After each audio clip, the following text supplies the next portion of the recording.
Voilà, la suite de l'exercice 19, je pense. Donc, on doit constituer un full. Un full, qu'est-ce que c'est? C'est une paire et 3 cartes identiques. Donc, par exemple, une paire de 8 et 3 dames.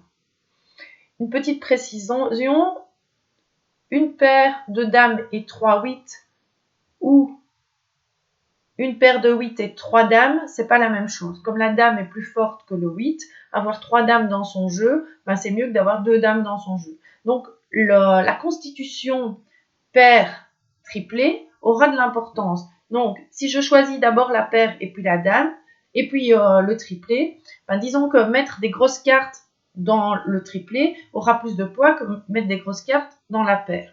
Ce qui veut dire que l'ordre aura de l'importance, parce que 2, 8, 3 dames, c'est pas la même chose que 2 dames, 3, 8. Okay, donc là, pour le premier choix, alors que jusque maintenant, on avait toujours utilisé une combinaison, cette fois-ci, c'est un arrangement, parce que l'ordre dans lequel je vais prendre mes cartes aura de l'importance. Si je prends d'abord les 8 pour faire la paire et puis les dames pour faire le triplé, ça n'aurait pas les mêmes poids que si je prends les dames pour faire la paire et les 8 pour faire le triplé. Mais j'ai une possibilité en analyse combinatoire de tenir compte de l'ordre, c'est l'arrangement. Il y a un petit temps qu'on ne l'avait plus, mais il revient. Donc, arrangement.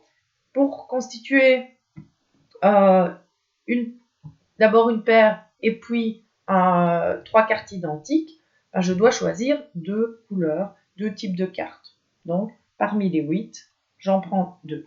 D'accord? Alors, on imagine que j'ai d'abord choisi la paire. Donc, je vais prendre les 7 pour constituer une paire. Et puis, je vais prendre, on parlait des dames, je vais prendre les dames pour constituer le triplé. Donc ça, c'est une possibilité, d'accord? J'ai dit que je constitue une paire parmi 4 cartes, les 4 premières cartes que j'ai tirées. Eh bien, constituer une paire parmi 4 cartes, c'est comme tout à l'heure, c'est prendre 2 cartes parmi celles-ci. Donc, ici, je vais prendre... Ici, l'ordre, par contre, n'a pas d'importance, donc c'est C. J'ai 4 cartes en main et j'en prends 2. Voilà, je les laisse sur la table. Je ne m'en occupe plus. Je vais m'occuper de mes dames. Parmi les dames, puisque je veux 3 cartes identiques, j'en prends 3. Donc 3 parmi les 4. On voit qu'on a diverses possibilités de prendre 3 cartes parmi 4. Donc j'en prends 3 parmi les 4. Et j'ai fini parce que je suis à 5, puisque j'aurai 3 cartes identiques et une paire. Donc, j'ai bien mes 5 cartes en main. Voilà, je vais arrêter la vidéo et je reprendrai dans la suivante. Comme ça, j'ai le temps de ranger mes cartes.